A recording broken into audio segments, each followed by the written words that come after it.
శ్రీశ్రవణం ఛానల్‌కి చిన్నారులందరికీ, శ్రోతలందరికీ కూడాను మరొక్కసారి స్వాగతం. మనం ఈరోజు చెప్పుకోబోయే మహర్షి పేరు చవనుడు. ఈ చవనుడికి అసలు ఆ పేరెలా వచ్చిందో ముందు మనం తెలుసుకుందాం. ఈ చవనుడికి తల్లిదండ్రులు భృగు మహర్షి, పులోమ అన్నమాట. భృగు మహర్షి భార్య పులోమ అగ్నిహోత్రం సిద్ధం చేయడం, హోమానికి కావాల్సిన సామాన్లు అవన్నీ ఏర్పాటు చేయడం చేస్తుండేట. తనకు పుట్టబోయే కొడుకు గొప్ప బ్రహ్మర్షి కావాలని ఆవిడనుకుంది. ఒకనాడు భృగు మహర్షి స్నానానికి వెడుతుండగా అగ్నిహోత్రం తయారు చేయమని భార్యకి చెప్పాడు. అగ్నిహోత్రం వెలుగుతూ ఉండగా పులోముడనే ఒక రాక్షసుడు పులోమని చూపించి ఈవిడ ఎవరు అని అగ్నిదేవుణ్ణి అడిగాడు. పులోమ అయితే ఎత్తుకుపోవాలనే ఉద్దేశంతో. కానీ నిజం చెప్పకపోతే పాపం వస్తుందని, చెప్తే మహర్షికి కోపం వస్తుందని ఎటూ కాకుండా ఆయన అగ్నిహోత్రుడు ఏం చెప్పాట, ఆవిడ భృగు మహర్షి భార్య అన్నట్ట. పులోముడు వెంటనే పంది రూపంలో ఆవిడని ఎత్తుకుపోతుండగా పులోమ కడుపులో ఉన్న పిల్లవాడు కింద పడిపోయాడు. అలా పడిపోవడం వల్ల ఆ పిల్లవాడికి చవనుడు అన్న పేరొచ్చింది. ఆ పిల్లవాడి తేజస్సు చూడగానే రాక్షసుడు భస్మం అయిపోయాట. జరిగిందంతా విని భృగు మహర్షి అగ్నిహోత్రుణ్ణి అతి క్రూరుడు, సర్వభక్షకుడు, అంటే కనిపించిందల్లా తినేసేవాడిగా అయిపోమని శపించాట. దేవతలందరూ భృగు మహర్షిని బ్రతిమాలి ఆ శాపం ఉపసంహరించుకోవాలి అంటూ కోరి ఉపసంహరించేలాగా చేశారట. చవనుడికి ఉపనయన కార్యక్రమాలన్నీ ఈయన భృగు మహర్షి గారు చేశారట. చేసిన తర్వాత ఆయనకేం చెప్పారు, నాయనా ఈ సృష్టిలో అంతిమంగా పొందదగినది ఏదైనా ఉంటే అది జ్ఞానం ఒక్కటే. ఇంక మరి ఏదీ లేదనుకో. ఆ జ్ఞానం ద్వారానే మనం మోక్షాన్ని పొందొచ్చు అంటూ చెప్పారట. చెప్పి ఇంకేం చెప్పారు, ఇప్పుడు నువ్వు వెళ్లి తపస్సు చేసుకో హాయిగా అంటూ చెప్పారట. చవనుడు వైదూర్య పర్వత ప్రాంతానికి వెళ్ళి కొన్ని వేల సంవత్సరాలు పరమేశ్వరుడి గురించి తపస్సు చేశాడు. అతని చుట్టూ పుట్టలొచ్చేసి మనిషి ముసలివాడైపోయాడు. ఒకసారి సంయాతి రాజు భార్యని, కూతుర్ని, సైన్యాన్ని తీసుకుని ఆ ప్రదేశానికి వచ్చాట. అతని కూతురు సుకన్య చాలా అందంగా ఉండేది.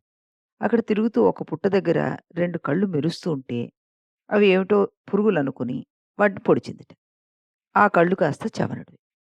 చవనుడికి కోపం వచ్చి సంయాతి సైన్యానికి మలమూత్రాలు బయటికి రాకుండా శపించేశాడట.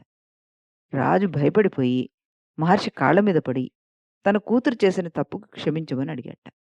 భవిష్యత్తు తెలిసినవాడు కనుక చవనుడు ఏమని చెప్పేశాడు వెంటనే, సుకన్యను తనకిచ్చి పెళ్లి చేసేమన్నాడు. రాజు సుకన్యను పిలిచి చవన మహర్షిని పెళ్లి చేసుకుంటావా అని అనగానే, సుకన్య అంతటి గొప్ప మహర్షి తన భర్తగా రావడం తన అదృష్టం అని చెప్పి ఆ పెళ్లి తనకిష్టమేనని అందిట. సంయాతి రాజు వాళ్ళిద్దరికీ పెళ్లి జరిపించేశాడు. భర్త ముసలివాడైన సుకన్య చవన మహర్షిని దేవుడు అనుకుని సపర్యలు చేస్తూ శరీరం తుచ్చమైనది, ఆత్మానందమే ముఖ్యమైంది అన్నది తెలుసుకుందనమాట. ఇలా ఉండగా ఒకరోజు చవనుడు తపస్సులో ఉండగా అక్కడికి అశ్విని దేవతలు వచ్చారట. వారిద్దరూ దగ్గరలో ఉన్న కొలంలో దిగి స్నానం చేసి వచ్చారు. వారి రూపులు మారి నవమన్మధులుగా కనిపించారట. ఈ విషయం సుకన్య చవనుడికి చెప్పింది. చవనుడు వృద్ధుడు, గుడ్డివాడు. వెంటనే చవనుడు అన్నట్ట, వాళ్ళిద్దరూ కూడాను వైద్యులు.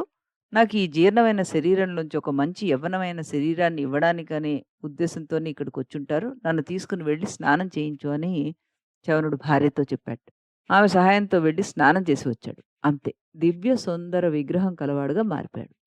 అశ్వినీ దేవతలు సుకన్యను స్తోత్రం చేసి, నీ పాతివ్రత్య ధర్మం గొప్పదమ్మా. నిన్ను పరీక్ష చేసి మహర్షికి సేవ చేద్దామనే భావంతో వచ్చాం మేము. నీ వంటి పతివ్రతకు ఈ సౌఖ్యం లభించాలనే మా ఉద్దేశం, అంతకంటే ఏమీ లేదు అంటూ సెలవు తీసుకుని వెళ్ళిపోయారట. ఈ కథ సారాంశం భారతంలోని అరణ్య పర్వంలోనూ, దేవీ భాగవతంలో కూడా ఉంది. అశ్వినీ దేవతలు వైద్యులు. ఎంతో గొప్పవాళ్ళు. వాళ్ళు దేవతలకు వైద్యులుగా ఉండడం వల్ల అంత గొప్పవారయ్యారు. ఆనాడు అశ్వినీ దేవతలు వృద్ధులను, గుడ్డివారిని వారి వారి యోగ్యత, అర్హత, శక్తిని బట్టి ధర్మానుగుణంగా యవ్వనవంతులుగాను, ఆరోగ్యవంతులుగాను మార్చేవారు అన్నది మనకిందులో తెలుస్తుంది. తర్వాతేంటి? అశ్వినీ దేవతలు వైద్యులు కాబట్టి యజ్ఞంలో వాళ్ళకి ఆవిర్భాగాలు లేవనమాట. స్వాహాకారంతోటి అగ్నిహోత్రంలో నెయ్యి వేస్తాం. అగ్నాయే స్వాహ, అగ్నాయ ఇదం నా మమ అంటాం. అగ్నిహోత్రుడికి దేవతలకు హవిస్సులు ఇస్తుంటాం. అశ్వినులకు అలా లేవు. వాళ్ళు వైద్యులు కావడమే ఇందుకు కారణం. తనకు యవ్వనాన్నిచ్చి తన యందు ఇంత అనుగ్రహం చూపిన అశ్వినీ దేవతలకు ప్రత్యుపకారం చేయాలనుకున్నాడు చవన మహర్షి. అశ్వినీ దేవతలు అపవిత్రులుగా పరిగణించబడ్డారు. యజ్ఞయాగాదుల్లో, సోమయాగంలోనూ వారికి హవిర్భాగాలు లేవన్నమాట. వాళ్ళప్పుడు చవన మహర్షితోటి వారికి జరిగిన అవమానాన్ని చెప్పుకున్నారట. స్వామి, వైద్యులమనే పేరుతో అగౌరవం జరుగుతోంది మాకు. అన్యాయం జరుగుతోంది. స్వాహాకారంతో మాకొక్క నెయ్యి చుక్క కూడా వేయడం లేదు. యజ్ఞంలో మాకు సోమపానం చేసేటటువంటి అర్హత ఇంక నుంచైనా కల్పించవలసింది. యజ్ఞంలో ఈ పద్ధతులు మార్పులు చేసి స్వాహాకారం పొందే అధికారం మాకు కల్పించాల్సింది అంటూ ఆయన అడిగారట అశ్విని దేవతలు. సోమయాగంలో మిమ్మల్ని సోమపీఠులను చేసే పనిని నేను చేస్తాను, నేను నిర్వహిస్తానంటూ వాగ్దానం చేశాడు ఈ చవన మహర్షి. సోమ విధులను మార్పులు చేయడానికి దేవేంద్రుడి ఆదేశం కావాలి. శాస్త్రాలు, వేదాలు, బ్రాహ్మణులు అందరూ దాన్ని అంగీకరించాలి. ఇది ఒకరి వల్ల అయ్యే పని కాదు. ఇంద్రుడు అంగీకరించాలి. అనేక మంది ప్రమేయం ఉంది ఇందులో. కానీ అశ్వినులకు ఆయన వాగ్దానం చేశాడు మరి. కొంతకాలానికి చవనుడు స్వయంగా యజ్ఞ నిర్వహణకు సంకల్పించాట. అశ్విని దేవతలకు సోమం ఇవ్వడానికి ఆయన యజ్ఞం ప్రారంభించాడు. దేవేంద్రుడు వచ్చి ఆటంకపరిచాట. అశ్విని దేవతలకు స్వాహాకారం అనేది ఇవ్వడం ఇంతవరకు లోకంలో లేదు. ఆ పని నువ్వెలా చేస్తావు? వాళ్ళు నీచమైన వృత్తిలో ఉన్నారు. వైద్యులు ఈ స్వాహాలు పొందడానికి వారికి అధికారం లేదు అన్నట్ట. దేవేంద్రుడు మాటలు లెక్క చేయకుండా చవనుడు అశ్విని దేవతలకు స్వాహాకారం ఇచ్చేశాడు. ఇదే పద్ధతిలో మిగతా వారంతా ఆచరిస్తారేమోనని భయపడి ఇంద్రుడు, ఇది దోషం, నువ్వు ఇంత గొప్పవాడివై ఉండి నువ్వు చేసిన పని తప్పు, అందుకని నిన్ను శిక్షిస్తాను, నిన్ను చంపుతాను అంటూ వజ్రాయుధాన్ని పైకెత్తాడు. అంతే. ఆ స్వాహాకారం ఇస్తున్నప్పుడు ఇంద్రుడు ఆయుధం పైకెత్తి మీదికి రాబోయాడు కదా! అతని చెయ్యి అలాగే నిలబడిపోయిందట. కదలిక లేదు. మళ్ళీ చేతిని కిందకి దింపలేకపోయాడు ఆయన. దేవేంద్రుడిని అగ్నిహోత్రంలో పడేయడానికి సిద్ధమైపోయాడు ఈ చవనుడు. అప్పటికీ కూడా శిక్షిస్తానని చవనుడు భయపెట్టినా ఇంకా వినయం కలగలేదు ఇంద్రుడికి. ఇంకా ఆలస్యం చేయకుండా ఇంద్రుడిని వజ్రాయుధంతో సహా అగ్నిహోత్రంలో పడేయడానికి సిద్ధపడిపోయాడు చవన మహర్షి. తన తపశ్శక్తి, మంత్రశక్తి ఫలితం అది. ఇంద్రుడు ఒక మహర్షిని చంపడానికి ప్రయత్నించి అధర్మం చేసిన వాడైపోయాడు. ఆ సమయంలో ఆ ఆయుధం అధర్మం నందు ప్రయోగింపబడి దుష్ట లక్షణం కలిగిందయింది. అందులోంచి ఒక బ్రహ్మాండమైన రాక్షసుడు బయటకొచ్చాడు. చవనుడు ఇంద్రుణ్ణి హోమగుండంలో పడవేసినప్పుడు అందులో కేవలం అతడి భౌతిక రూపం మాత్రమే పడవేయబడింది. ఇంద్రుడి తేజస్సు మాత్రం అక్కడే మిగిలిందని అంటారు. ఆ తేజస్సును కూడా మింగడానికి ఆ రాక్షసుడు వెళ్ళాట.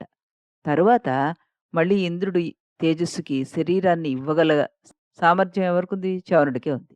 అది కూడా చేయకపోతే ఇంద్రుడనేవాడే ఉండడు. అందువల్ల తేజస్సులో ఉన్న ఇంద్రుడు, తేజరూపంలో ఉన్న ఇంద్రుడు ఆయన కాళ్ళ మీద పడి అనుగ్రహించండి, నన్ను చంపకండి, చంపొద్దు అంటూ నా తప్పు క్షమించండి అంటూ కోరాట. మీ కోరిక ప్రకారం భవిష్యత్తులో అశ్విని దేవతలకు యజ్ఞంలో సోమం ఇవ్వడానికి నేను అంగీకరిస్తున్నాను అంటూ దేవేంద్రుడు అన్నట్ట. ఇంద్రుడు వెంటనే బ్రతుకు జీవుడా అనుకుని స్వర్గానికి వెళ్ళిపోయాడు. అప్పటినుంచి కూడాను అశ్విని దేవతలకు కూడాను యజ్ఞంలో సోమం అందుతోంది. ఎవరూ చేయని ఉపకారం తమకు చవనుడు చేయడం వల్ల అశ్విని దేవతలు చవనుడి దగ్గరికి వెళ్ళి ఆయన్ని అనేక విధాలుగా స్తోత్రం చేసి స్వర్గానికి వెళ్ళారు. అనుకున్న ప్రకారం చవనుడు అశ్విని దేవతలకు ప్రత్యుపకారం చేయాలనే ఉపకారం చేశాడు. వారి కోరిక నెరవేర్చాడు. యజ్ఞాల్లో వారికి సోమం కల్పించి వాళ్ళ గౌరవం వాళ్ళకి దక్కించారనమాట. చవనుడిపై ఇంద్రుడికి కోపం ఉంది. ఏమీ చేయలేక ప్రాణాలను దక్కించుకోవడానికి వెళ్ళాడు. కానీ అతడి అంతరంగంలో మాత్రం ప్రశాంతత లేదు. ఎలాగైనా సరే అతని మీద ప్రతీకారం తీర్చుకోవాలి అనుకున్నాడు. చవనుడి మీద ఆగ్రహం ఉంది. మరోసారి అపకారం తలపెట్టాడు. చవనుడు ఆర్చిక పర్వతం మీద తపస్సు చేసుకుంటున్నాడు. ఆ సమయంలో మహర్షి మీదకి ఒక పెద్ద పర్వతాన్ని విసిరేశాడు. మహర్షి మేలుకొని వెంటనే తన కమండలంలోని ఉదకాన్ని దాని మీద చల్లాట. ఆ పర్వతం ఎవరు ప్రయోగించారో వారి మీదకి అది తిరిగి వెళ్ళింది. ఆ పర్వతం ఇంద్రుడి మీద పడి అతడు మూర్ఛపోయాట.